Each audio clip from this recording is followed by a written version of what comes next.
आप यूएसए से proper certification लेके आए हैं इस चीज़ का, वहाँ की स्टडीज़ में यहाँ से ऐसा क्या डिफरेंस देखने को मिला, and is it actually that good कि हम जो बाहर की स्टडीज़ का सुनते हैं कि यार वो बाहर से पढ़ के आए, तो उसकी क्या इंपॉर्टेंस होती है? नहीं रहता है, बहुत फ़र्क रहता है। आप टॉप यूनिवर्सिटी से पढ़ते हैं, आप अच्छी जगह से पढ़ते हैं, तो बहुत ही ज़्यादा फ़र्क रहता है। आपने जो बुक लिखी है उसमें डाइट से भी ज़्यादा बहुत बार ब्रेन की और ह्यूमन माइंडसेट की बात होती है। सो एज अ डाइटिशियन आपने वो पाथ क्यों चूज़ किया उस बुक में? तो किसी भी पर्सन के अंदर एक बदलाव लाने के लिए उसके माइंड को समझ पाना बहुत ही ज़्यादा इम्पोर्टेंट है। न्यूट्रिशियल जो आपका ब्रांड है वो सिर्फ ब्रांड नहीं है, मतलब उसके आगे पीछे पूरी एक काइंड ऑफ कंपनी चलती है। आईआईएम रायपुर में आपने वर्कशॉप्स लिए हैं। सो इसके अराउंड में इसका इस बिजनेस बनाना चालू एक नेक काम से हुआ, लेकिन फिर बिजनेस निकालना उसमें से कई बार होता है कि वेट लॉस करते करते एनर्जी लेवल्स डाउन चल जाते हैं। आजकल मैं सुनती हूँ तो मोनो डाइट दे रहे हैं, क्रोनो डाइट दे रहे हैं, अलग-अलग नाम की डाइट दे रहे हैं। वो एक फैंसी टर्म्स हैं जिससे लोगों को बताने से लोगों को अट्रैक्शन आता है maybe, but we don't do that.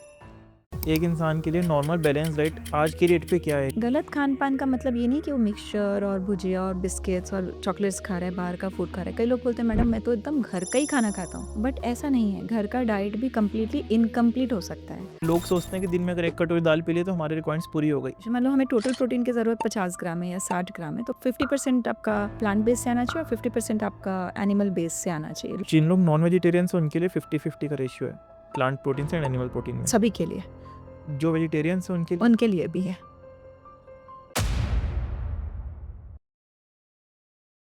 सबसे पहले स्टार्ट यहीं से करते हैं कि हम सब कभी ना कभी किसी न किसी न्यूट्रिशनिस्ट से चार्ट बनवाए हैं, लेकिन वो 3 दिन 4 दिन के फॉलोअप के बाद हम सब छोड़ देते हैं।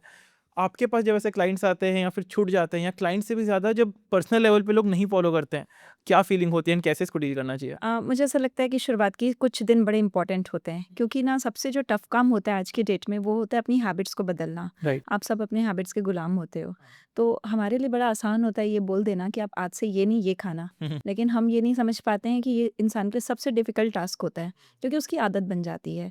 तो इस बात को मैंने एक्सपीरियंस हमने अब कर लिया है और मुझे लगता है कि डाइटिशियन से भी ज़्यादा एक पर्सन को पर्सन की अंडरस्टैंडिंग होना बहुत ज़रूरी है, मतलब उसको मेंटल लेवल पे समझ पाना बहुत इंपॉर्टेंट है। तो हम ऐसा बोलते हैं कि एकदम वार्म अप डाइट जिसमें हम कुछ भी नहीं बदलते, हाँ। केवल उसके कुछ छोटे-छोटे चेंजेस करते हैं। तो first week is a warm up where person becomes more observant about his schedule routine and उसको बहुत ईज़ी चेंजेस हम बताते हैं। तो उस लेवल से अगर वो वहाँ तक कर लेता है जब अचीव, तो वहाँ से आगे फिर हम जैसे कि आप देखेंगे कि जब फ्लाइट भी उड़ने वाली रहती है तो रनवे पे आती है या कोई भी चीज़ या हम कोई एक्सरसाइज भी शुरू करते हैं तो पहले हम वार्म अप करते हैं। ठीक उसी तरह बॉडी की प्रिपरेशन, माइंड की प्रिपरेशन फेज़ बहुत ज़रूरी होता है। तो जब हम उसको फ़ॉलो कर लेते हैं तो फिर ये जर्नी थोड़ी आसान हो जाती है। हाँ। अब मुझे लगता है कि अगर फर्स्ट 10 डेज़ पर्सन ने निकाल दी अच्छे से, तो फिर उसके आगे की जर्नी भी स्टेप एस्टेब्लिश हो जाती है। अभी जो नए-नए न्यूट्रिशनिस्ट आ रहे हैं, इसकी पढ़ाई भी होती है प्रॉपर, आपने भी की हुई है। तो वो डिफरेंस क्या दिखा है 15 इयर्स के एक्सपीरियंस में आपको कि जो स्टार्ट आपने किया था और अभी? तो जितने भी नए जो न्यूट्रिशनिस्ट आ रहे हैं उन लोग एकदम से जो क्लिनिक खोल के बैठते हैं एंड उनके हिसाब से चलने लगते हैं लोग। सो वो डिफरेंस दिख रहा है मेरे को एक्सपीरियंस का। So how does experience matters in this? मुझे ऐसा लगता है कि एकेडमिकली हम जो पढ़ते हैं और जो प्रैक्टिस हम करते हैं उसमें बहुत ही मेजर डिफरेंस होता है। तो एक्सपीरियंस के साथ जितने क्लाइंट्स आप डील करते हो, जिस-जिस तरह के चैलेंजेस आप एक्सेप्ट करते हो, क्योंकि हर हर बार एक नई लर्निंग होती है आपको हर क्लाइंट के साथ। तो मुझे ऐसा लगता है कि पढ़ाई तो अपनी जगह है और पढ़ाई अपग्रेड हो रही है धीरे-धीरे। मैंने जो पढ़ाई की थी एमएससी, उसके बाद से अभी का जो करिकुलम है डेफिनिटली वो बदल गया है। लेकिन मोर देन पढ़ाई मुझे ऐसा लगता है कि प्रैक्टिकल एक्सपीरियंस बहुत ज़्यादा मैटर करता है। और आज जब नई चीज़ें टेक्नोलॉजी के साथ, एआई के साथ जब हम चीज़ों को डील करते हैं तो थोड़ा ईज़ी हो गया है, प्रिसाइज़ हो गया है और अपने आप को अपग्रेड करते रहना चाहिए क्योंकि अपग्रेडेशन के साथ ही आप अच्छी प्रैक्टिस और ऑथेंटिक प्रैक्टिस आप कर सकते हो। एआई की बात आपने की, डाइटिंग में, न्यूट्रिशन में एआई का आप लोग कैसे यूज़ कर रहे हैं बीइंग द प्रोफेशनल्स? एआई का यूज़ ऐसे हो रहा है कि हम बहुत सारा उनका ट्रैकिंग सिस्टम हम उनका उसके थ्रू कर रहे हैं। और बहुत सारी चीज़ें हैं। आज जो टेक्नोलॉजी है, मैं एआई तो नहीं बोलूँगी बट टेक्नोलॉजी का यूज़ बहुत इम्पोर्टेंट है। क्योंकि आज मान लो मैं 100 या 150 क्लाइंट डील करती हूँ, तो उन सब की फ़ॉलो-अप्स रखना, उन सब की प्रोग्रेस को ट्रैक करना, उन सब का एक गोल शीट बनाना और फिर उनको रूटीनली उनके साथ टच बना के रखना, ये सारा का सारा काम टेक्नोलॉजी के सहारे ही हो सकता है। और जो कैलोरी काउंटेड है वो बहुत टीडियस प्रोसेस है। अगर हम मैन्युअली करें तो 2-2 घंटे 3-3 घंटे लग जाते हैं। तो वो भी मैंने कुछ ऐसे कैलकुलेशंस बनाए हुए हैं अपने, जिसके थ्रू उस डाइट को बहुत ही फास्ट प्रिसाइज़ली हम बना सकते हैं और क्लाइंट को दे सकते हैं एक्यूरेसी के साथ। हाउ इज़ इट डिफरेंट कि अगर मैं एक नॉर्मल कंज्यूमर हूँ एंड मैं खुद से एआई से ना रिसर्च करके आपके पास आऊँ, उसका क्या रीज़न है? ये तो बहुत ही ज़्यादा फ़र्क होता है बिकॉज़ एक पर्सन को समझ पाना, हुँ। पहले तो उसका एनालिसिस करना, जैसे कि इंटीरियर डिज़ाइनर होती है, वो आपके घर के स्पेस का, आपका नीड का एनालिसिस करती है, उन दोनों के गैप को फ़िल करती है अपने नॉलेज से। ठीक उसी तरह हम भी ये देखते हैं कि पर्सन चैलेंज फ़ेस क्या कर रहा है और अवेलेबल बेस्ट ऑप्शन इसके लिए है क्या? और फिर हम उसको सिखाते ही नहीं हैं, बट उसको इम्प्लीमेंट कराने तक उसका हैंड होल्डिंग सपोर्ट कर देते हैं। तो पर्सन को 3 या 4 ऐसे सॉल्यूशन मिल जाते हैं जिसके साथ वो लाइफ टाइम हमारे लिए आभारमंद होता है कि कुछ ऐसे ऑप्शंस मुझे मिल गए थे, जिसके साथ मैं अपनी हेल्थ को मेंटेन कर पा रहा हूँ। आपने जो बुक लिखी है, उसमें डाइट से भी ज़्यादा बहुत बार ब्रेन की और ह्यूमन माइंडसेट की बात होती है। सो एज़ अ डायटीशियन आपने वो पाथ क्यों चूज़ किया उस बुक में? क्योंकि मैंने देखा कि पहला स्टेप यही है किसी भी पर्सन के अंदर एक बदलाव लाने के लिए, उसके माइंड को समझ पाना बहुत ही ज़्यादा इम्पोर्टेंट है। और सेकंड, ये बुक मेरी इंस्पायर्ड है मेरे फादर के टीचिंग्स को लेकर, क्योंकि मेरे फादर के जाने के बाद, या कह लीजिए कि मेरी शादी जब हुई, तो मुझे ऐसा लगा कि एक चीज़ यूनिक है हम सभी सिबलिंग्स में, कि हमारी अपब्रिंगिंग बहुत ही पॉजिटिव माइंडसेट, हमें जो लेंस दिया गया, पेरेंट्स ने हमें जो लेंस दिया दुनिया को देखने का, वो काफ़ी पॉजिटिव था। तो जब मैं अपने क्लाइंट्स को देखती थी तो मुझे हंसी आती थी कि जो चीज़ों में मुझे पॉजिटिविटी दिख रही है, उन्हीं चीज़ों में उन्हें कंप्लेन और नेगेटिविटी दिख रही है। तो मुझे लगा कुछ डिफरेंस है हमारी थिंकिंग में। मुझे लगा कि ये जो टीचिंग्स है, ये मुझे लोगों तक पहुँचानी चाहिए कि ये कैसे हम इस चीज़ को पहुँचा सकते हैं। तो उन दिनों मैं कुछ एक डीप रिसर्च भी कर रही थी, जिसमें बात हो रही थी कि diet is not just what you are eating, it is also the sunlight you are taking, it is also water you are drinking, it is also air you are consuming, and it is also the thoughts which you are consuming throughout the day. So the whole 5 elements is your diet. तो खाली आप खाने-पीने को change कर दोगे, आपकी health सही हो जाएगी, ज़रूरी नहीं है। मैंने एथलीट्स के बारे में एक चीज़ पढ़ी थी कि जनरली उनको अपने डाइट माइंड में होती है। अगर उनकी लाइफ में कुछ बैड फेज़ भी चल रहा है, तो भी वो डाइट पे रहते हैं, क्योंकि वो उनको पता है कि कितनी इंपॉर्टेंट है, कितने मेहनत से वहाँ तक पहुँचे हैं। लेकिन स्टिल जब वो दुखी होते हैं, सेम डाइट पे भी होते हैं, तब भी उनकी बॉडी अलग से रिएक्ट कर रही होती है। सो एग्ज़ैक्टली इसका क्या रीज़न है? ये हमारी बॉडी पूरी एक फैक्ट्री है केमिकल की, और हम अलग-अलग इमोशन के साथ-साथ अलग-अलग केमिकल सीक्रेट करते हैं। इन केमिकल्स को हार्मोन कहा जाता है। आप आजकल नेट पे देखते हैं happy hormone, stress hormone, cortisol, adrenal, हम कितने सारे हार्मोन्स की बात करें। ये सारे केमिकल्स चेंज करते हैं बॉडी का वे, जिससे वो डाइजेस्ट करता है, the way body stores fat. तो आप देखेंगे जो लोग बहुत स्ट्रेस करते हैं, तो एब्डोमेन एरिया में उनका फैट एक्यूमुलेशन होने लगता है। तो these all changes are due to the chemical you are producing while emotionally involved. तो इसलिए बहुत इम्पॉर्टेंट है कि किस तरह के इमोशंस आप कर रहे हैं। और ये भी नेचुरल है कि दिन भर में आप हर तरह के इमोशन से गो थ्रू करेंगे, बट एक में टिकना नहीं है, पानी की तरह बहते रहना है। तो जब हैप्पीनेस है तो सैड भी है, तो एंथुसियाज्म भी है। मैं नहीं बोलती कि प्लेन हो जाना है, ग्राफ हमारा प्लेन नहीं होना है, बट बहुत स्पाइक्स नहीं होने हैं। जिनके लाइफ में बहुत स्पाइक होते हैं, तो फिर उनकी प्रॉब्लम शुरू हो जाती है। Coming to the practical side of it, आपके जो क्लाइंट्स हैं, मैक्सिमम वेट लूज़ करने वाले आते हैं, वेट गेन करने वाले आते हैं? लूज़ करने वाले आते हैं, मैक्सिमम वही। 80% तो वेट लूज़ करने वाले आते हैं। सो एक जनरल ग्राफ क्या होना चाहिए? मैं एज़ क्लाइंट अगर आपके पास आया हूँ, मेरे को वेट लूज़ करना है, स्टार्टअप कहाँ से करते हैं? कैसे उसको कंसल्ट करते हैं? कैसे हेल्प करते हैं? तो पहले तो हम पहले उसका क्लियर कट गोल शीट बनाते हैं कि भाई तुम चाहते क्या हो, हुँ, हुँ, हुँ। है ना? और उसकी कितनी बिलीफ है उस गोल को अचीव करने में। मान लो उसको मैंने कहा कि तुमको 50 किलो वेट कम करना है, तो क्या वो बिलीव करता है कि वो कर लेगा कि नहीं कर लेगा? तो हम पूछते हैं कि आप कब थे 50 किलो कम, और क्या वो फ़ोटो है आपके पास? तो हम उसको पहले तो विजुअलाइज़ कराते हैं, क्योंकि मुझे ऐसा लगता है कि सारी साइंस काम आती है। Science of visualisation, law of attraction, belief in oneself and then ready to change. उसकी वो मोटिवेशन आ कहाँ से रही है, हम वो भी जानने की कोशिश करते हैं। वो उसके साथ जो आया है, क्या वो फ़ोर्स कर रहा है, वो उसने प्रेशराइज़ किया है, कि ये खुद पर्सन चेंज लाना चाहता है। वो कहाँ पे चैलेंज फेस करता है, क्योंकि लोग अपने स्ट्रिक्ट माइंडसेट के साथ आते हैं कि मैं ये नहीं कर पाता हूँ। मतलब एकदम छोटी सी चीज़ होती है, पानी नहीं पी पाता हूँ, मैं चाय नहीं छोड़ पाता हूँ, मैं बिस्किट के साथ कमिट वो हो गया हूँ, एडिक्टेड हो गया हूँ। तो छोटी छोटी सी चीज़ होती है, और वो छोटी चीज़ बहुत मैटर नहीं करती, क्योंकि हम वहाँ से शुरू करते हैं जहाँ पे इसको बहुत बिलीफ है। मैं वो पूछती हूँ, कब आपको लगता था कि आप बहुत अच्छा कुछ किए थे? तो ना मैं भूखा रह सकता, मेरा विल पावर तगड़ा है। मैंने इंटरमिटेंट किया था एक बार, या मैं तो स्पोर्ट्स में चैंपियन रह चुका हूँ। हम वहीं से शुरू करते हैं, जहाँ पर उसके ब्रेन को पता है कि वो कर सकता है। बिकॉज़ ओवरऑल मुझे पता है कि एक जर्नी है, और मैं केवल लोगों का माइंडसेट चेंज कर रही हूँ। डाइट तो बहुत बात की बात है, मैं लोगों का माइंडसेट और उनको इनेबल कर रही हूँ। तो इसलिए हम वहाँ डीप कन्वर्सेशन से शुरू करते हैं। उनका एक रोड मैप बनाते हैं, क्योंकि ये चीज़ ऐसी नहीं है कि अचानक ख़त्म हो जाएगी, बस आज मैंने बता दिया और कल से आप बदल गए, वैसा तो मैजिक पिल तो है नहीं। हाँ, हाँ, हाँ। तो इसलिए मुझे पता है कि इस जर्नी में इनको धीरे-धीरे प्रिपरेशन करना ज़रूरी है। और आप बिलीव नहीं करोगे सौभाग्य, आफ्टर 3 मंथ्स और 6 month the person doesn't believe that he has changed so much and he is doing all those things. Nutritional जो आपका ब्रांड है वो सिर्फ ब्रांड नहीं है, मतलब उसके आगे पीछे पूरी एक काइंड ऑफ कंपनी चलती है। आईआईएम रायपुर में आपने वर्कशॉप्स लिए हैं, सो इसके अराउंड में इसका इस बिजनेस बनाना एज अ बिजनेस वुमेन आप इसको कैसे देखती हैं? तो ये एकदम like passion. Health in business is वो चीज़ है कि चालू एक नेक काम से हो लेकिन फिर बिजनेस निकालना उसमें से। नहीं, पहले तो मैं बताना चाहूँगी कि अभी भी हम नेक काम ही कर रहे हैं। दूसरी बात ये है कि पैशन प्रोजेक्ट था, जब मैं काम करना शुरू की तो मुझे ऐसा लगता था कि वाओ! मतलब I was not caring about fees, money, nothing. I was working, that was more than sufficient because that was a dream come true. Because Marwari family में मैंने यही सुना था अपने दोस्तों से कि तुम इतने एम्बिशियस मत बनो, तुम भले ही टॉपर हो, पर शादी के बाद आपको घूंघट ढक के काम करना है। तो I used to hear all those things and आप आई वाज़ कॉर्पोरेट में ही वर्क किए थे शायद अ, स्टार्टिंग? स्टार्टिंग मैंने वीएलसीसी में सॉरी तलवकस जिम में मैंने कुछ समय काम किया था। Hmm. That was just internship in okay, Mumbai. Okay. तो शादी के पहले तो पेरेंट्स अलाउ करते हैं कि हाँ भाई तुमको इंटर्नशिप करनी है, तुम कर लो, तुमने पढ़ाई कर ली है। My father allowed me and give me everything which I wanted. But शादी के बाद ही आल्सो प्रिपेयर्ड माय माइंड कि शादी के बाद आपकी कोई चलेगी नहीं, व्हाटएवर योर हस्बैंड और इन-लॉज़ फील्स गुड, आपको वैसा ही रहना है एंड आपका नॉलेज कहीं वेस्ट तो जाता नहीं है। ये बात वो बार-बार बोलते थे, नॉलेज वेस्ट नहीं जाता है, वो आपके फैमिली को काम आएगा, वो आपको काम आएगा। तो आई वाज़ प्रिपेयर्ड। लेकिन जब फर्स्ट टाइम मुझे मौका मिला कि I worked for a hospital and I started giving diet, that was more than sufficient. I was not caring at all. But then later I thought that there has to be something which is should be structured, which has more value and वो kind of confidence आपको देता है जब आपकी service value होती है, जब आप अपनी चीज़ों के लिए उस चीज़ को कॉस्ट वो करते हो। और सौभाग्य I am so proud to say कि हम चार्ज प्रीमियम करते हैं लेकिन हमारे रिजल्ट्स ऑसम रहते हैं।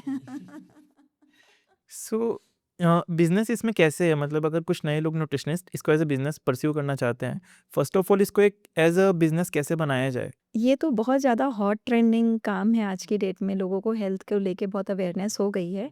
इनफैक्ट अगर न्यूट्रिशनिस्ट ही इसमें आगे आए तो बहुत अच्छी बात है, बट मैं तो देखती हूँ कि बहुत सारे नॉन न्यूट्रिशन जो कल तक केवल हाउसवाइफ थे, कॉमर्स ग्रेजुएट्स थे, उन्होंने अपनी ट्रांसफॉर्मेशन अचीव करके they thought that we will help others to achieve that. That is not true. या छोटे-छोटे कोर्सेज़ करके दे थिंक कि वो पूरा न्यूट्रिशन को डील कर सकते हैं। It is not true because body comes with lot of illnesses and other conditions which a nutritionist, qualified nutritionist can only deal. तो मुझे ऐसा लगता है अगर एक न्यूट्रिशनिस्ट इसको कुछ करना चाहती है, एम्पल अमाउंट ऑफ स्कोप है। बट आयरनी ये है कि जितनी न्यूट्रिशन पढ़ के लोग निकलते हैं, they want to join hospitals. Okay. तो वो अपने प्रिवेंशन में नहीं आते हैं। जैसे मैं इलनेस को ट्रीट नहीं कर रही हूँ, मैं वेलनेस पे काम कर रही हूँ। तो इस पे नहीं आते, प्रिकॉशंस पे, प्रिवेंशन पे काम कर रही हूँ, तो उस पे लोग कम हैं। और बहुत सारे लोग जो काम कर रहे हैं वो सर्टिफाइड नहीं हैं। तो मुझे ऐसा लगता है इसकी ज़रूरत है कि मैं न्यूट्रिशनिस्ट को सेंसिटाइज़ करूँ, उनको वो रिक्वायर्ड ट्रेनिंग दूँ ताकि वो वेलनेस में आ सके। और इसके लिए हम लोग कॉन्फ्रेंसेस भी करते हैं, इसके लिए मेरा एक ट्रेनिंग मॉड्यूल भी रेडी हो रहा है।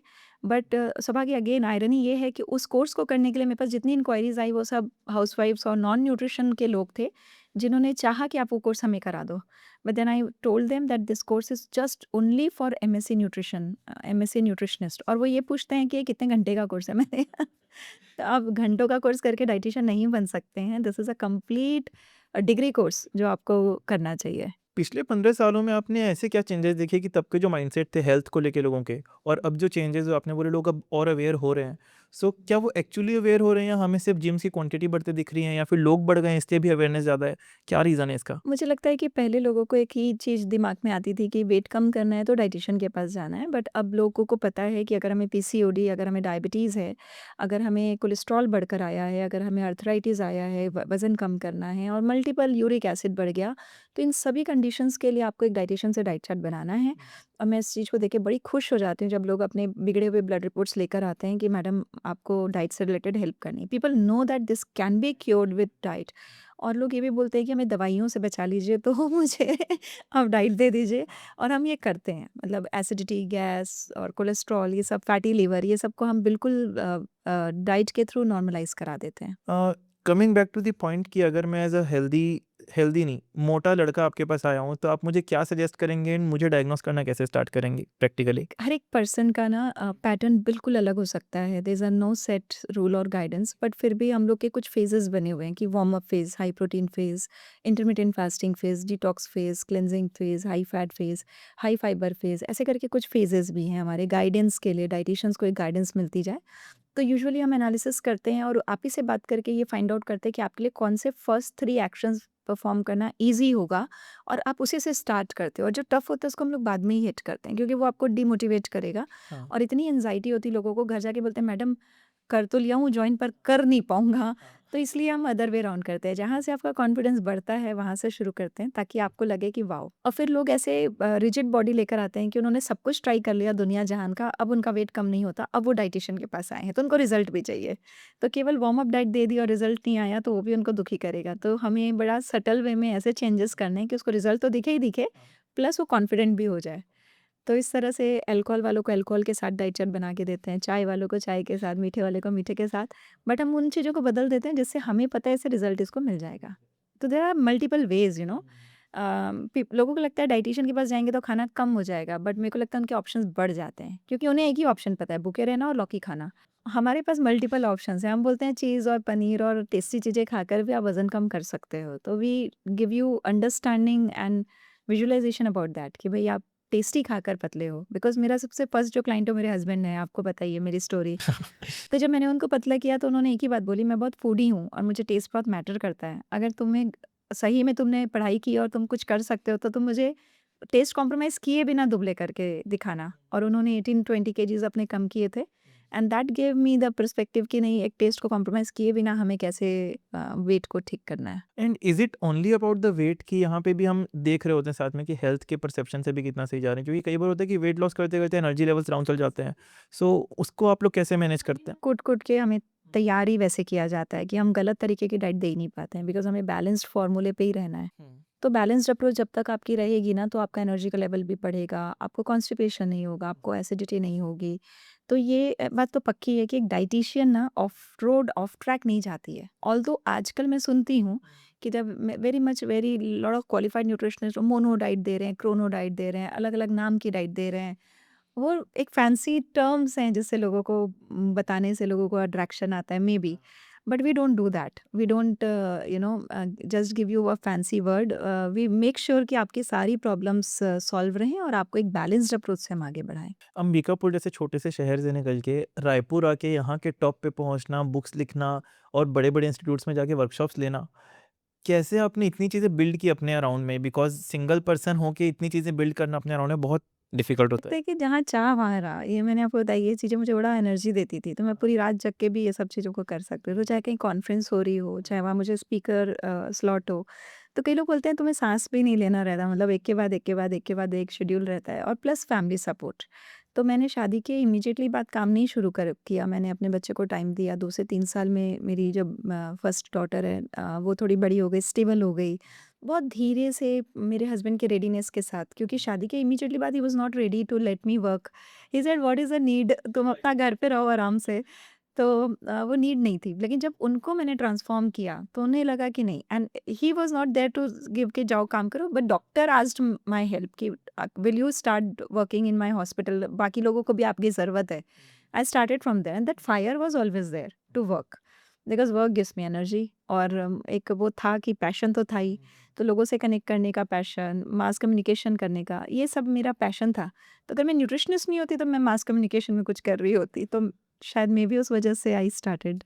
सो coming back to actual diet क्या सही है? एक इंसान के लिए नॉर्मल बैलेंस डाइट आज की डेट पे क्या है? न्यू जनरेशंस के हिसाब से हम क्या बोल सकते हैं कि अगर आप ये भी कर रहे हो तो ये चेक पॉइंट्स हैं, सही है एक डाइट में? ठीक है, तो एक मज़ेदार बात ये है कि हमको लगता है पतला आदमी है, कितना लकी है, ज़रूर सही खाता होगा। लेकिन हमने तो ये एनालिसिस किया चाहे वो पतला हो चाहे वो मोटा हो, अगर नॉलेज नहीं है, हाँ। तो हर बंदा भी गलत खा सकता है। हुँ। गलत खान-पान का मतलब ये नहीं कि वो मिक्सचर और भुजिया और बिस्किट्स और चॉकलेट्स खा रहा है, बाहर का फूड खा रहा है। कई लोग बोलते हैं मैडम मैं तो एकदम घर का ही खाना खाता हूँ। तो आप मेरे डाइट में चेंज क्या करेंगे? बट ऐसा नहीं है, घर का डाइट भी कंप्लीटली इनकम्प्लीट हो सकता है, क्योंकि हमारे 5 फूड ग्रुप होते हैं। इंडिया में लोगों को खाने का मतलब होता है रोटी-सब्ज़ी, और बहुत सारे लोग तो चाय-रोटी, अचार-रोटी, दही-रोटी, दैट्स इट। तो 5 फूड ग्रुप को इंश्योर करना ही बैलेंस्ड डाइट कहलाती है।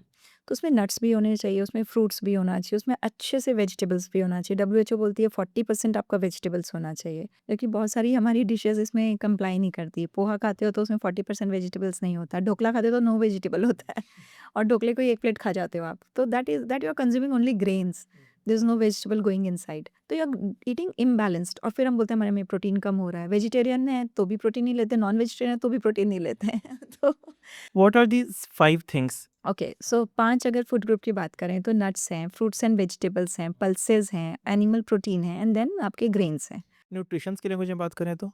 न्यूट्रिशन की लैंग्वेज मतलब फूड की बात हम लाइक प्रोटीन्स, कार्ब्स वैसे अगर बात करें? ठीक है, तो प्रोटीन है, फैट है, मिनरल्स हैं, विटामिन्स हैं और कार्बोहाइड्रेट है। व्हाट आर दोज़ 3 थिंग्स अगर मैं सेलेक्ट करना बोलूँ कि ये चाहिए ही चाहिए आपको हर एक मील में? तो रोटियों को तो हम खाते ही खाते हैं, तो मैं उसकी बात तो नहीं करूँगी। हुँ। बट अगर तीनों मील पे हमें चाहिए ही चाहिए तो वेजीज़ हमें चाहिए ही चाहिए, अच्छी मात्रा में चाहिए वेजीज़ एंड फाइबर हमें चाहिए ही चाहिए। Then comes protein, good quality protein आप हर मील में इंश्योर कर लो। आपकी नज़र ढूँढनी चाहिए, you know I always tell my clients where is your F factor? F is fibre. तो first come fibre, fibre comes from your veggies and then comes your protein P, है ना? एफपी हाँ। And then good quality fat you can consume which people are always afraid of. लोगों को लगता है अरे बाप रे! मैं तो बिना घी की चपाती खाता हूँ मैडम, मैं तो उबली सब्जी बनाता हूँ। मैं बोलती हूँ क्यों करते हो ये सब? ज़रूरत ही नहीं है। सो चपाती एंड राइस के अराउंड जो चीज़ें चल रही हैं, कुछ लोग बोलते हैं कि भाई हमारे बाप-दादा तो खाते थे, उन लोग तो 90 ईयर्स तक जिए, हट्टे-कट्टे जिए और आज के डेट पे व्हाइट राइस बनाए हैं, रोटी में ग्लूटेन ज़्यादा होता है। कैसे इन चीज़ों को आप डील करते हैं? हाउ डू यू से इट? नहीं, नहीं, अगर आपको चावल चलता है, रोटी चलती है, तो उसका सही कॉम्बिनेशन से आप खा सकते हो। हुँ। अगर आज मैं अपनी भी बात करूँ तो रेयरली हमें टेस्ट के लिए हम कभी-कभी अपनी ज्वार, बाजरा और दूसरी रागी की रोटियाँ खाते हैं, मक्के की रोटियाँ खाते हैं, बट यूजुअली डेली बेसिस पे चावल और रोटियाँ चलती हैं और उससे मुझे डाइट में कोई कहीं से कुछ वो नहीं दिखता। अगेन ये फैंसी टर्म है। बहुत सारे फॉरेन से आई हुई चीज़ें हैं जो वहाँ पे लोगों को ग्लूटेन इंटॉलरेंस ज़्यादा रहता है, लैक्टोज़ इंटॉलरेंस ज़्यादा रहता है, बट उसको इस कदर हमने अडॉप्ट कर लिया कि हम वीगन बन गए, हमने ग्लूटेन छोड़ दिया। तो ज़रूरत नहीं है, इतना ज़्यादा डीप में जाने की ज़रूरत नहीं है। आप ये मानिए कि कोई भी अच्छा grain, good quality grain, high fibre grain आप अपनी डाइट में इंक्लूड कर सकते हो। तो फिर वो वैरायटी होनी चाहिए। कभी आप किनोआ भी खा रहे हो, कभी आप ओट्स भी खा रहे हो, कभी ज्वार भी खा रहे हो, बाजरा भी खा रहे हो, रोटी भी खा रहे हो, चावल भी खा रहे हो। बस इसको सही तरीके से खाइए। और जो चीज़ स्ट्रिक्टली अवॉइड करनी चाहिए वो है ब्रेड, मैदा और बिस्किट। ओके। ये ऐसी चीज़ें और बेकरी के आइटम, ये चारों चीज़ों को अवॉइड करना चाहिए। एकदम आपने कभी 20% टाइम 80% टाइम अगर आप सही खा रहे हो, तो 20% टाइम आपने कभी अपने आप को ट्रीट दी है and then you are trying to balance it, then it is okay. So generally जो हम देखते हैं कि यहाँ पर पिज़्ज़ाज़, बर्गर्स लोगों को पसंद बहुत है और वो मैदा के बिना मोस्टली नहीं बनते हैं, स्पेशली इंडिया में। लेकिन बाहर कंट्रीज़ में जहाँ सिर्फ़ ही इनकी स्टेपल डाइट है, लाइक जो पिज़्ज़ाज़ और बर्गर्स ही कंज़्यूम कर रहे हैं, ब्रेड्स पे ज़िंदा हैं, तो उन लोगों का कैसे चल रहा है फिर लाइफ़? तो एशियन पॉपुलेशन और वेस्टर्न पॉपुलेशन सबका बॉडी टाइप अलग-अलग होता है। जो ठंडे प्रदेश होते हैं, उनकी टॉलरेंस लेवल अलग होती है। हमारे कंट्रीज़ में हमारे खून की टॉलरेंस लेवल अलग होती है, हमारे जेनेटिक सिस्टम अलग हैं। तो यहाँ का बंदा जब अब्रॉड जाता है और वो अल्कोहल लेता है वहाँ के लोगों को देख के या वहाँ के लोगों को देख के ब्रेड खाने लगता है, तो उसकी बॉडी बुरी तरह से डैमेज हो जाती है because our body is genetically prone to have metabolic problems. So we are different from them and we just can't take the same diet which they are taking. तो आप कह सकते हो कि जो एशियन पॉपुलेशन है उसका बीएमआई कट ऑफ भी पूरी दुनिया से कम है। लाइक बाकी लोगों के लिए 25 BMI is normal but for us it is 24 BMI. Okay. मतलब हमें कम वेट मेंटेन करना है। तो एक वेस्टर्न पॉपुलेशन का बंदा 80 किलो पे वो नॉर्मल वेट माना जाएगा बट हमारे में वो 70-75 का भी रहेगा तो उसको बोलेंगे भैया तो ओवर वेट हो गया है। जनरली अगर हम कार्ब्स कंज़्यूम कर रहे हैं, लाइक अगर मैं रोटी खा रहा हूँ, तो उसके साथ क्या सिर्फ़ फाइबर और प्रोटीन 2 चीज़ें इंक्लूड करने से वो एक बैलेंस डाइट बन जाएगी? हाँ, मोस्टली बन जाएगी, बैलेंस डाइट बन जाएगी। एंड प्रोटीन्स कितने ज़्यादा नेसेसरी हैं आज की डेट पे एंड कितने प्रोटीन सही होते हैं? क्योंकि लोग सोचते हैं कि दिन में अगर 1 कटोरी दाल पी लिए तो हमारी रिक्वायरमेंट्स पूरी हो गई। Is that true? नहीं, दाल तो ख़ैर there are 2 types of protein, animal protein, plant protein and plant protein के अपने फ़ायदे हैं बट उसमें एक certain amount of quality of amino acids होते हैं। देन एनिमल प्रोटीन की एब्ज़ॉर्बेबिलिटी, बायो अवेलेबिलिटी ज़्यादा होती है। ओके। एनिमल प्रोटीन में वेजिटेरियन सोर्सेज़ कर्ड से आ जाएगा, पनीर से आ जाएगा, मिल्क से आ जाएगा and non vegetarian sources you know about. तो दोनों का ही सही कॉम्बिनेशन मान लो हमें टोटल प्रोटीन की ज़रूरत 50 ग्राम है या 60 ग्राम है तो 50% आपका प्लांट बेस से आना चाहिए और 50% आपका एनिमल बेस से आना चाहिए। लोगों को ये एक वाला थोड़ा कॉम्बिनेशन नहीं समझ आता, कई बार इधर ही झुके रहते हैं उधर ही। और कई बार लोग क्या करते हैं कि आर्टिफिशियल प्रोटीन को बहुत ज़्यादा इंक्लूड करते हैं, जैसे एग खा रहे हैं हुँ। तो व्हाइट्स बहुत ही ज़्यादा खा लेंगे 10, 15, 20 इतना ज़्यादा प्रोटीन से भी बॉडी क्या करती है प्रोटीन स्पेयरिंग एक्शन शुरू हो जाता है। तो उससे वो प्रोटीन को ही फिर कैलोरीज़ में यूज़ करने लग जाती है। तो इतना प्रोटीन भी हमें नहीं चाहिए, जिन लोग नॉन वेजिटेरियंस हैं उनके लिए 50-50 का रेशियो है, प्लांट प्रोटीन से एंड एनिमल प्रोटीन में। सभी के लिए, जो वेजिटेरियंस हैं उनके लिए, उनके लिए भी है। तो वो अगर नहीं कंज़्यूम कर सकते एनिमल प्रोटीन्स? अगर वो एनिमल प्रोटीन नहीं कंज़्यूम कर सकते तो हमें बी12 वगैरह का सप्लीमेंट लेना पड़ेगा और उनका जो प्रोटीन दूसरी चीज़ों से आ रहा है सिर्फ़ प्लांट प्रोटीन से मेरे जैसे वेजिटेरियन इंसान का नहीं हो सकता? हो तो सकता है, प्रोटीन की क्वालिटी पूरी तरह से मीट अप नहीं हो पाएगी। ओके। क्वालिटी ऑफ प्रोटीन आपका बहुत पुख्ता नहीं रहेगा। अब जैसे प्लांट प्रोटीन में भी कुछ 2 ऐसे कॉम्बिनेशन है दाल और चावल, उसको मिला दिया तो बोलते हैं कंप्लीट प्रोटीन बन गया। या किनुआ में थोड़े बहुत एसेंशियल अमीनो एसिड पूरी तरह से मौजूद होते हैं। लेकिन फिर भी कहीं न कहीं वो बायो अवेलेबिलिटी जो स्टैंडर्ड क्वालिटी प्रोटीन मानी गई है, जैसे एग को स्टैंडर्ड क्वालिटी प्रोटीन माना गया, है ना? उसी के स्टैंडर्ड से मैच करते हैं कि भई ये कितना उससे नीचे है, ऊपर है, तो दैट वे सो अगर मैं स्पोर्ट्स की फील्ड में होता तो कहीं न कहीं नेसेसिटी बन जाता एनिमल प्रोटीन तरफ जाना। थोड़ा-सा। एंड इसके अलावा हमारे पास जो ऑप्शंस होते हैं प्रोटीन शेक्स के, इसके अराउंड भी बहुत मिथ्स चलते हैं। मैं जिस फील्ड में हूँ तो मुझे पता है कि इट्स राइट, बट आप अगर इस चीज़ को बोलते हैं तो वो इम्पैक्ट करता है फीमेल्स को। मेल्स को भी, जितने भी ओल्ड एज में लोग जा रहे हैं, जिन लोगों को मसल की रिक्वायरमेंट है उनकी बोन्स के ऊपर उसको परफेक्ट रखने के लिए, specially after certain age of 40s and 50s। सो आप प्रोटीन शेक्स को कैसे देखते हैं, ये एक्स्ट्रा सप्लीमेंट्स को कैसे देखते हैं, if it's of good quality? या तो मैं देखती हूँ कि ये डाइट में कितना प्रोटीन कंज्यूम करेगा या कर रहा है और फिर क्या उसको ज़रूरत है, क्या वो कितना इंक्लाइंड है। तो मुझे लगता है शॉर्ट टर्म अगर उसको हम दे दें और फिर हटा दें, पूरा लॉन्ग टर्म लाइफ लॉन्ग में डब्बा वाला पैक प्रोटीन देने में, मुझे सिंथेटिक प्रोटीन देने में मुझे थोड़ा-सा एवर्जन है क्योंकि मुझे लगता है बॉडी को जितना ईज़ी अवेलेबल चीज़ें देते हैं तो बॉडी अपना मेहनत करना थोड़ा-सा बंद कर देती है। तो मुझे लगता है नेचुरल सोर्सेज़ से ही फिल अप करना चाहिए गैप को। पहली प्रयास होती है food first and then you give the protein wherever required certain quantity और सर्टेन टाइम पे जैसे प्रेगनेंसी में ज़रूरत है आप बहुत ज़्यादा स्पोर्ट्स खेल रहे हैं मसल को बिल्ड करने के लिए आपको बॉडी को सपोर्ट चाहिए पर्टिकुलर टाइम पे आप बहुत ज़्यादा बीमार हुए हैं अब उठे हैं आपने बहुत ज़्यादा मसल लॉस किया है तो इन सब टाइम पे हम थोड़े समय के लिए अगर उसको सपोर्ट के लिए दे दें प्रोटीन हुँ, हुँ। या हमें वेट लॉस में भी हमें एक ऐसी स्टेज आती है जब हम उसको प्रोटीन पाउडर का सपोर्ट देना चाहते हैं क्योंकि लंबे समय तक जैसे नवरात्रि का लोग डाइट कर रहे हैं 9 दिन का फास्ट रखा है अब उसके बाद उनको थोड़ा प्रोटीन चाहिए तो बाहर ट्रैवल कर रहे हैं अब 15 दिन बाहर ट्रैवल कर रहे हैं उनको उटपटांग खाना मिल रहा है तब हम उसको प्रोटीन का सपोर्ट दे देते हैं कि इतने टाइम तक आप थोड़ा एक स्कूप पाउडर ले लो तो दिन भर आपने जो भी कुछ मिला नहीं बट मिला उसको दैट हम इज एक एज सिंथेटिक या अलग से क्यों देखते हैं? लाइक वो भी अगर हम डिराइव कर रहे हैं मिल्क से या फिर प्लांट प्रोटीन से, पी से, ब्राउन राइस से, तो फिर हम उसको ऐसे अलग से क्यों देखते हैं क्योंकि कि वो नेचुरल नहीं है okay. That is not coming as it is from God nature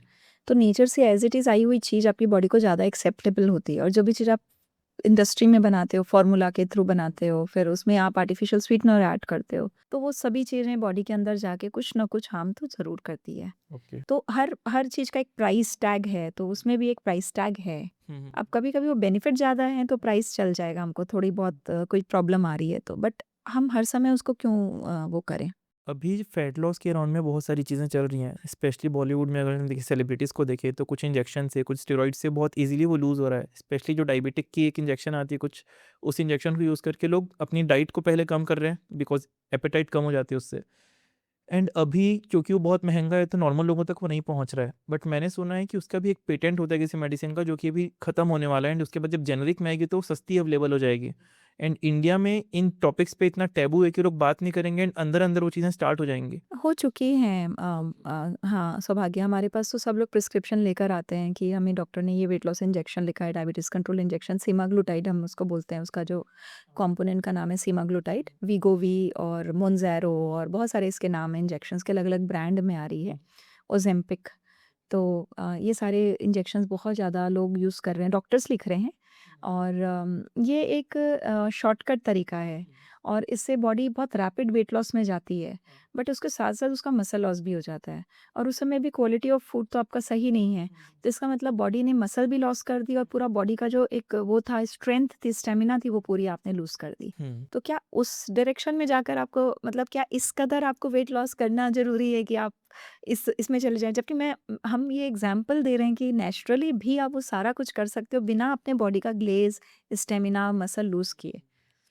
in fact मैं तो बहुत ज़्यादा हमें तो ये भी ट्रेन किया गया है, अभी बहुत सारे हमने कॉन्फ्रेंसेस किए जहाँ पर मैं एज़ अ स्पीकर थी। हमने ये भी कहा कि जो लोग ओज़ेम्पिक ले भी रहे हैं, तो भी वो डायटीशियन के अंडर सुपरविज़न लें, ताकि उस ड्यूरेशन को भी हम कितना मिनिमम हार्म के साथ आप उसको बॉडी को एक्सेप्ट करा सकें, तो वो भी हम गाइड करते हैं। किसी को लेना ही है, हाँ, तो हम उसको बताते हैं कि आप फिर इस ड्यूरेशन में आप किस डाइट पे रहें ताकि बॉडी पे हार्म ना हो। बिकॉज़ इस चीज़ को आए भी बहुत कम टाइम हुआ है, लाइक मेरे ख्याल से 5-10 साल के अंदर का ही है और उसमें भी बहुत कम टेस्ट्स हैं हमारे पास। तो इसके साइड इफ़ेक्ट्स अभी एग्ज़ैक्टली पता भी नहीं कि कितने ज़्यादा हो सकते हैं। लेकिन कुछ जो मैंने सुने हैं कि स्किन का glow after a few years खत्म हो जाता है बिकॉज़ वो न्यूट्रिशन नहीं मिला बॉडी को, आपने बल्कि कम कर दिया एपेटाइट को कि लेना ही नहीं है वो। लेना ही नहीं। हाँ, एग्ज़ैक्टली। सो और कोई साइड इफ़ेक्ट जो आपको अभी तक सुनने में आया हो इससे मतलब रिलेटेड? मुझे लगता है कि हमारी बॉडी की भूख, हमारी बॉडी की नींद, हमारी बॉडी की हैप्पीनेस, ये सब नेचुरल चीज़ें हैं जो हम लेकर ही पैदा होते हैं। इसके साथ जब भी आप छेड़छाड़ करते हो, तो ये बहुत बड़ा रिस्क फैक्टर आप कर रहे हो, बहुत बड़ा रिस्क है। तो आप जब बॉडी की नेचुरल टेंडेंसी के साथ जब आप छेड़ नेचुरल प्रवृत्ति जिसको बोलते हैं ना, रोटी कपड़ा और मकान टाइप हाँ, का हाँ, तो हाँ। जब उसके साथ छेड़छाड़ आप कर रहे हो, तो इससे बड़ा रिस्क आप नहीं है। बट हाँ, जैसे पहले ऑपरेशन सजेस्ट किए जाते थे, तो ये एक ऑपरेशन के बदले का एक अच्छा अल्टरनेट है कि बिना ऑपरेशन के आपकी भूख खत्म हो गई। हुँ। उस समय ऑपरेशन करके पेट को छोटा कर रहे थे, तो खा नहीं पा रहे थे। इस इंजेक्शन के बाद लोग खा नहीं पाते हैं, वॉमिट हो जाएगा उनको हाँ, हाँ। या फिर लूज़ मोशन हो जाएँगे। तो this is something. Protein powders की हमने बात की, विटामिन और विटामिन्स हो गए, बी12 हो गए या फिर विटामिन डी, ये सब की डेफिशिएंसी बहुत ज़्यादा है। इसके सप्लीमेंट्स लेना किस हद तक सही है? कितने टाइम तक ले सकते हैं? ये तब तक ले लेना चाहिए जब तक बॉडी फुल ना हो जाए इससे। तो बी12 और डी का सप्लीमेंट कोई बुरा नहीं है। जब हम कैल्शियम, विटामिन्स का सप्लीमेंट लिखते हैं, मल्टीविटामिन्स, कोई बुरा नहीं है। ये सब एक्स्ट्रा एडिशनल गड्ढा हो गया है मान लो, तो उस गड्ढे को भरने के तरीके हैं, है ना? तो फूड सप्लीमेंट, न्यूट्रिशन सप्लीमेंट तो ले लेना चाहिए। ओके। जो मेडिसिनल ट्रीटमेंट लोग लेते हैं, उसको मैं कहती हूँ कि आप पहले नेचुरली अपनी जहाँ सोर्स है, उसको ठीक करो। हाँ, हाँ। खाली ऊपर से काम करने से नहीं चलेगा। मान लो आप एसिडिटी की दवाई ले रहे हो, इधर जाके कोल्ड ड्रिंक पी रहे हो, इधर जाके आप चाय पी रहे हो, बिस्किट खा रहे हो, तो यहाँ एसिडिटी की दवाई क्या काम कर लेगी? जो आप सोर्स है उस पे तो काम ही नहीं किया आपने। तो सोर्स पे काम करो तो दवाई की लेने की ज़रूरत ही नहीं पड़ेगी। व्हाट वन कोई ऐसा क्लाइंट आपको हो जो सबसे टफ हुआ हो कि भाई इसको मैं कैसे ठीक करूँ? वो साथ में लगा भी हो, ये नहीं कि आपको छोड़ के जा रहा हो कि मेरे को ठीक होना भी है लेकिन मैं ये नहीं कर पाऊँगा, ऐसी कोई स्टोरी है आपकी? होती है, कई होती है। वेट लॉस में भी कई बार हो जाती है बट अभी मुझे आपके बोलते ही मुझे याद आया कि एम्स्टर्डम से एक यंगस्टर गर्ल थी जो हमारे साथ जुड़ी थी। तो फैमिली ट्रबल्स बहुत थे तो जिसके कारण मेंटली बहुत वो ट्रॉमा में थी और बहुत सारे फूड डिसऑर्डर शुरू हो गए थे। मतलब उसको जब भूख लगती थी तो कुछ भी खा लेती थी। तो वो केस हमारे पास आया, उसकी मम्मी ने पे किया इंडिया से और उसको हम एम्स्टर्डम में देख रहे थे और in spite of every putting all our efforts we couldn't heal the girl because वो मेंटल ब्लॉकेज को हम क्लियर नहीं कर पा रहे थे and we are not able to motivate that girl to take healthy diet and lifestyle. तो और अच्छे से क्लियर हुआ कि जब तक आप मेंटल लेवल पे सही नहीं करोगे, तब तक आपको एंट्री नहीं मिलती है पर्सन के अंदर। तो finally we thought that okay so we are nutritionist, तो एक लिमिट तक तो हम अंडरस्टैंड कर पाते हैं बट जहाँ पे डिटेल्ड और बहुत ज़्यादा कॉम्प्लिकेटेड केसेस है वहाँ पर किसी एक एक्सपर्ट की हेल्प लगती है। तो लकीली उस पैकेज को हमने फ्रीज किया और लड़की ने कहा कि मैं एक मेंटल हेल्थ एक्सपर्ट के साथ जुड़ने वाली हूँ और उसके सेशंस होते ही then I will seek your help. तो वो एक हम कहेंगे कि हमारी फेलियर फेलियर थी that we so couldn't help. Mental level पे हम किस तरीके से, मेरे को भी जो चीज़ लगती है कि अगर हम सोच लेते हैं तभी वो एक्चुअली हो पाता है। अगर कोई हम पे फ़ोर्स करता है, स्पेशली अगर कोई हमको चिढ़ाता भी है ना, तो हम ले लेते हैं कि ठीक है भाई बोल ले। लेकिन जिस समय वो लगता है खुद से कि भाई अब मेरे को करना है, तभी वो हो पाता है। नहीं तो हमारे पेरेंट्स कितना ही बोल देंगे भाई डाइट पे रह लो, जल्दी उठो, नहीं होता है। तो मेंटल ब्लॉकेज खुद से कैसे क्लियर करें, ऐसा भी कोई टिप्स आप दे सकते हैं लोगों को कि जो करना चाहते हैं लेकिन वो नहीं स्टार्ट कर पा रहे देखिए हैं? मोटिवेशन भी 2 तरह के होते हैं, एक हाँ। शॉर्ट टर्म आज आज आपको लगा भैया देखना मैं कल से तो भैया जिम जाऊँगा और मैं कल से ये छोड़ दूँगा और ये और फिर कल आते ही आपको लगता है ठीक है इट इज़ ओके। तो माइंड बड़ा स्मार्ट है, माइंड को पता है कहाँ इमरजेंसी है और कहाँ पर वो अपना लूप होल खोद सकता है। फॉर एग्ज़ाम्पल आपकी कल फ्लाइट है जो आपको 5 बजे पकड़नी है तो 3 बजे उठना है। तो वो आपको पता है ये इमरजेंसी है तो माइंड आपको उठा ही देगा। और अगर एक्सरसाइज़ था तो आपको पता है वहाँ मैं थोड़ा-सा चेंज करूँगा, तो आप किस कदर सीरियस हो, ये माइंड जानता है। तो आपके सबकॉन्शियस लेवल पे वो बातें हैं।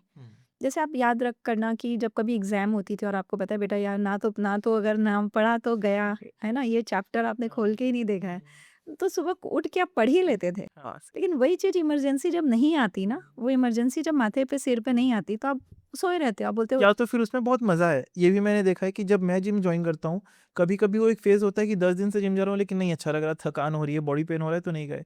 लेकिन वहीं अगर फॉर एग्ज़ाम्पल मैं ज़ुम्बा जॉइन किया, मज़ा आना स्टार्ट हो तो अगले दिन खुद से मन करता है कि यार जाना है, करना है। तो वो भी एक इम्पोर्टेंट फैक्टर है कि उसमें अगर मज़ा ढूँढ लें किसी तरीके से। इम्पोर्टेंट है। तो रिवॉर्ड, क्यू एंड ट्रिगर, ये 3 चीज़ें होती हैं किसी हैबिट को फ़ॉर्म करने के लिए। रिवॉर्ड बहुत इम्पोर्टेंट है और रिवॉर्ड से क्या होता है कि आप फिर उसके हैबिचुअल हो जाते हो। फॉर एग्ज़ाम्पल अगर मैं अपने दिन की शुरुआत एक्सरसाइज से ना करूँ तो I feel incomplete. So I look for my exercises, not for my weight reduction, not for my body shaping, just for my enjoyment. वो मुझे सबसे बेस्ट टाइम लगता है to spend with my self.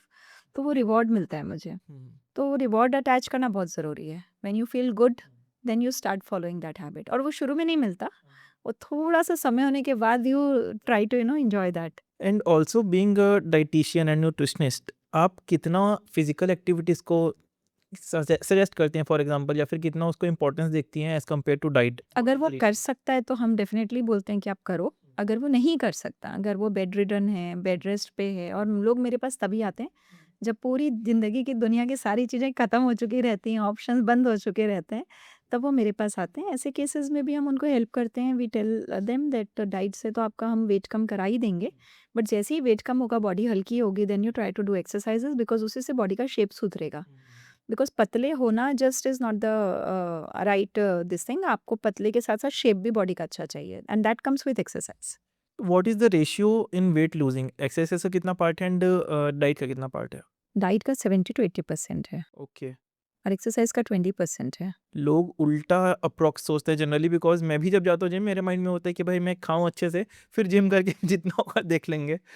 ये बहुत पुरानी माइंडसेट थी। जब भी हम कभी मोटे हुए, आज भी, मतलब लिटरली मैंने हर किसी को बोलते सुना है। जैसे ही किसी को वेट बढ़ते हुए देखा, अरे जा कल से जिम जा, अरे कल से जा दौड़ने जा।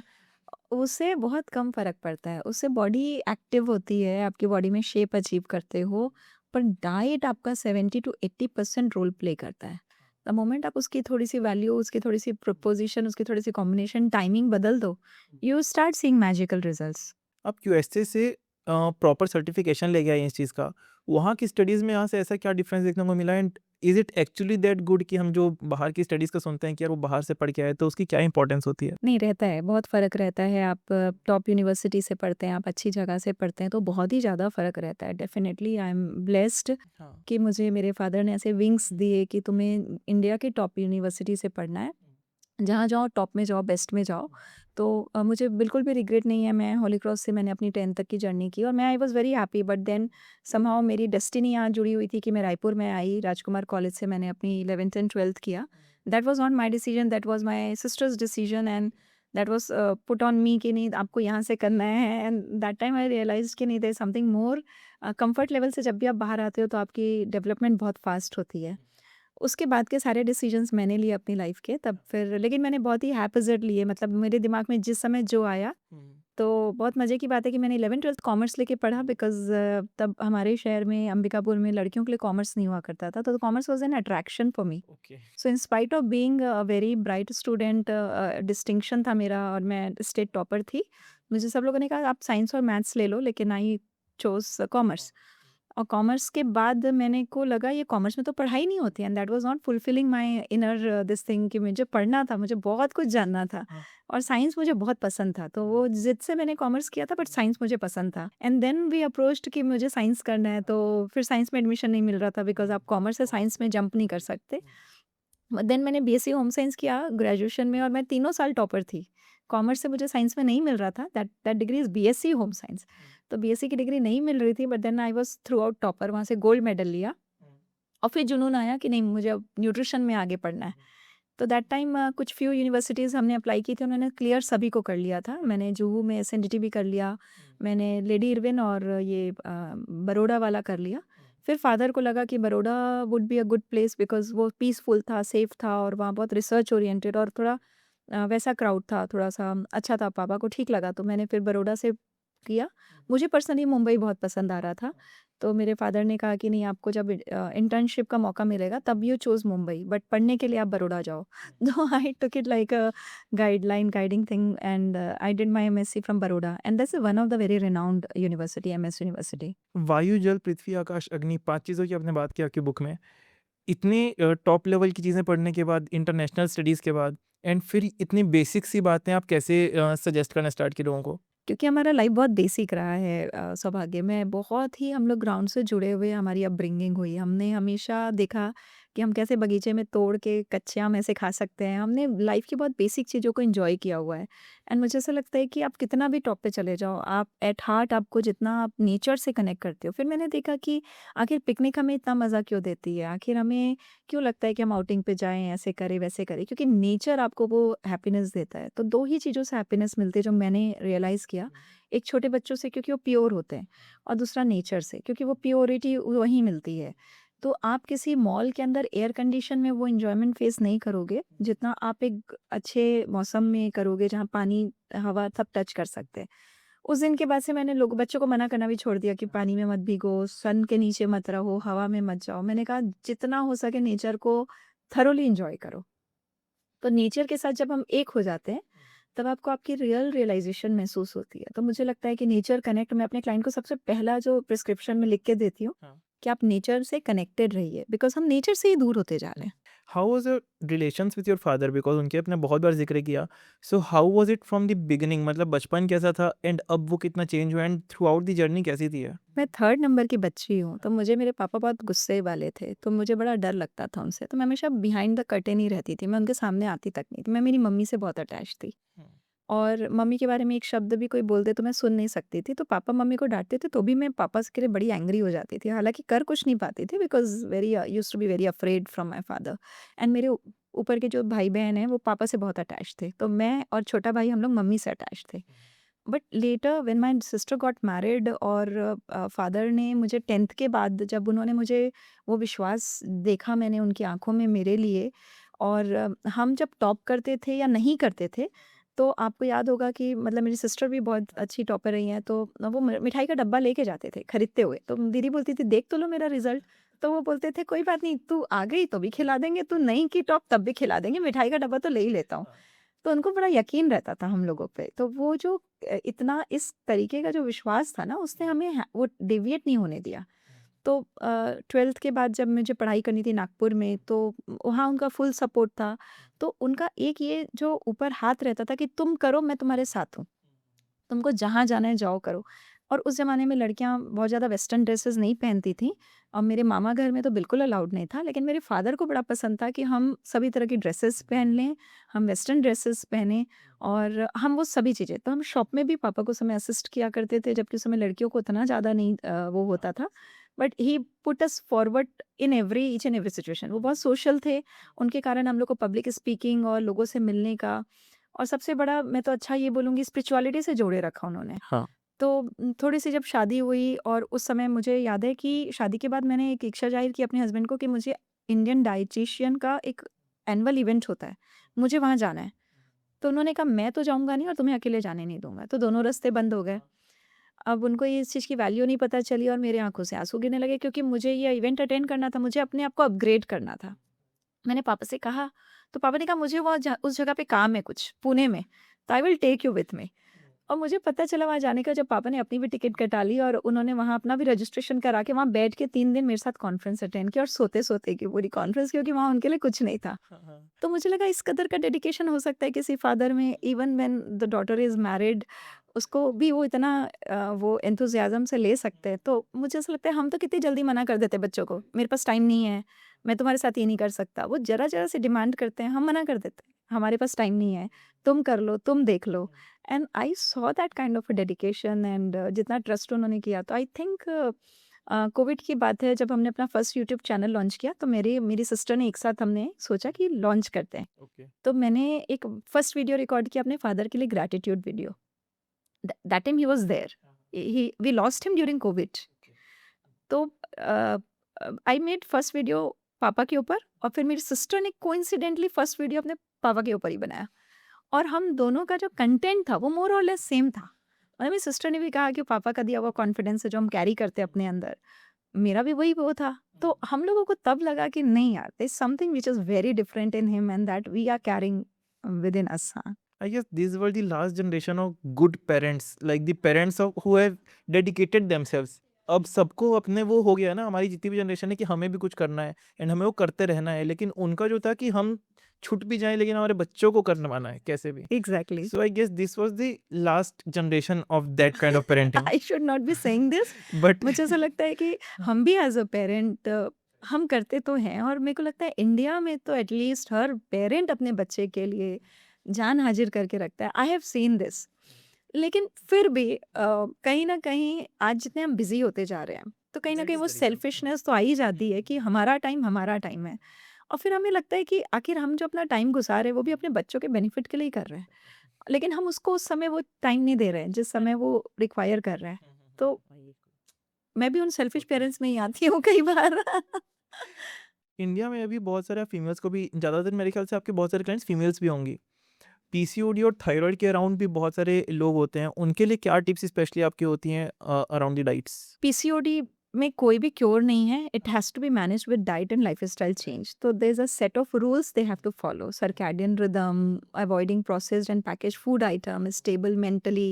There are so many tips, एकदम क्लियर कट टिप्स हैं, लेकिन उसको वो फॉलो करें, ये सबसे बड़ा चैलेंज है। तो वही लोग रात को जगना पसंद करते हैं, उन्हीं लोगों को सारी क्रेविंग्स होती है, तो फिर उसको मनवाना, उनको फॉलो करवाना, उनको एक राइट डाइट देना। हाउ इज़ दैट पॉसिबल, मतलब कैसे आप लोग करते हैं इस चीज़ को, कि हाउ टू कन्विंस देम? उनको बताते हैं, मैं तो उनको नहीं, नहीं बेनिफिट नहीं, डर ऑफ इट। अच्छा। उनको डराते हैं हम। हम उनको बोलते हैं देखो PCOD is a kind of a pre diabetic stage.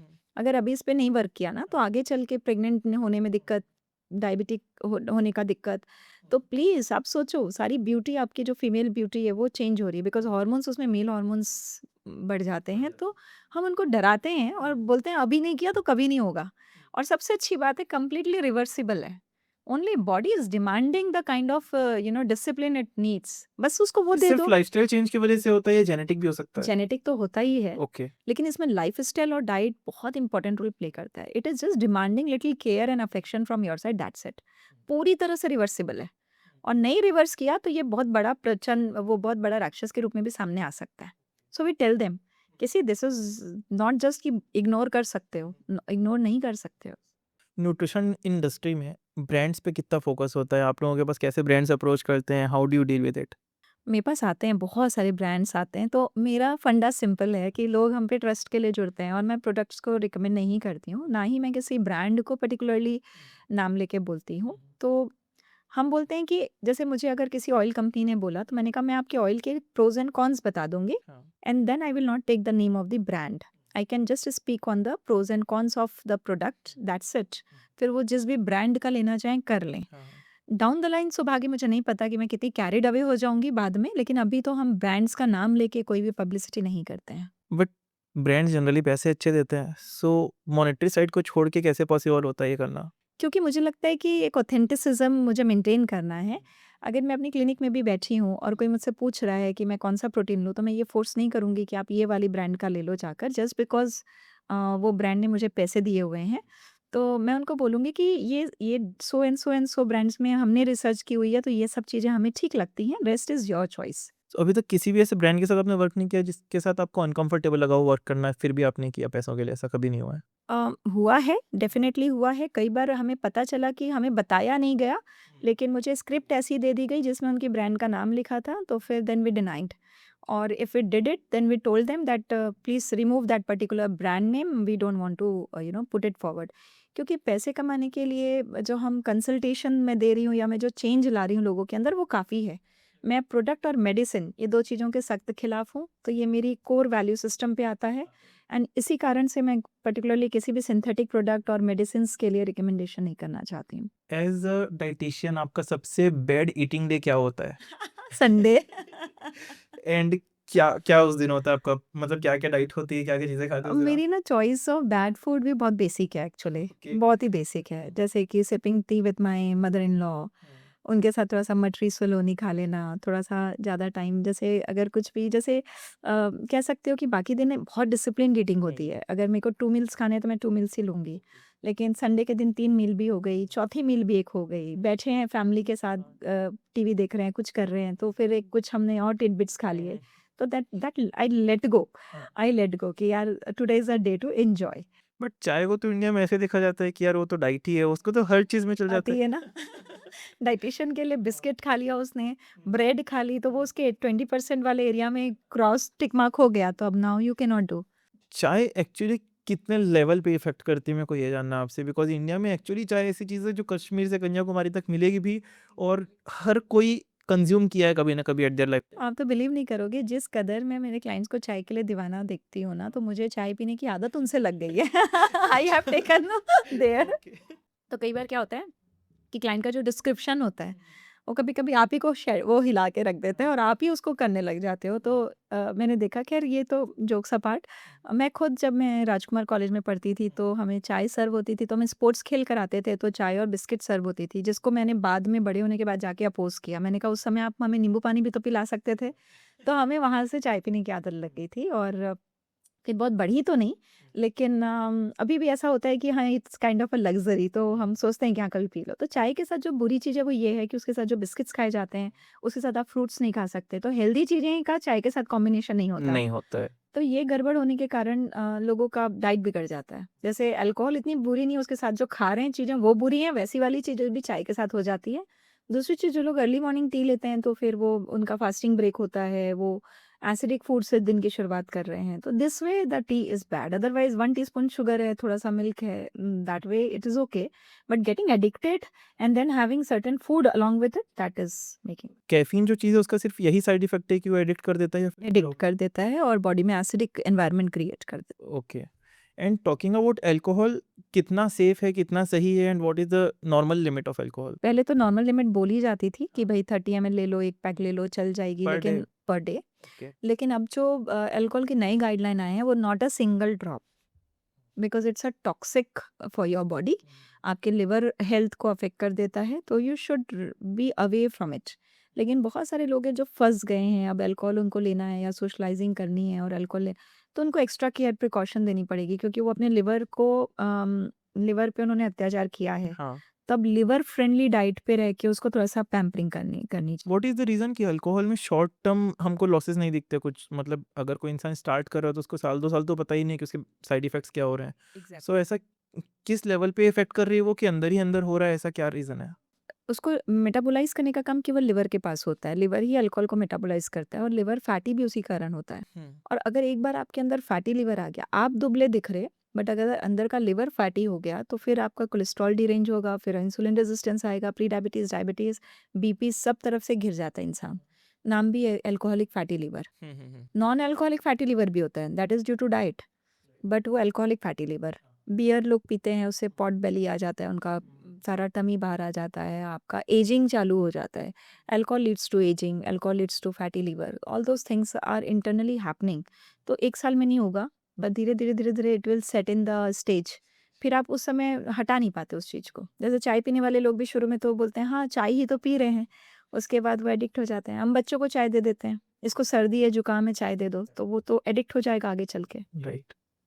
Concluding this overall conversation, अगर इस पूरी कन्वर्सेशन में से किसी इंसान को कोई 1 या 2 ही चीज़ अपने दिमाग में लेके जानी हो, what is that? Sugar is your enemy अभी हम एंटी एजिंग की बात कर रहे हैं हम यंग दिखने की बात कर रहे हैं मेटाबॉलिक प्रॉब्लम से दूर रहने की बात कर रहे हैं तो शुगर को डाइट से दूर करना है और बेकरी आइटम जो हमें बड़े अट्रैक्टिव लगते हैं तो उसकी एकदम लिमिट कर दीजिए अगर बहुत ले रहे हैं तो लिमिट कर दीजिए अगर नहीं ले सकते तो छोड़ दीजिए हेल्दी और ऑल्टरनेट पे स्विच करना और अपने किचन को ही हेल्थ फ्रेंडली रूप में डिज़ाइन करना तो इसके लिए प्रोफेशनल गाइडेंस लेने में कहीं कोई बुराई नहीं है बिकॉज़ अगर आपका किचन ठीक तरह से डिज़ाइन हो जाता है, तो हेल्थ के लिए आपको दूर-दूर नहीं भागना पड़ता, क्योंकि हेल्थ आपके किचन में ही आ जाती है।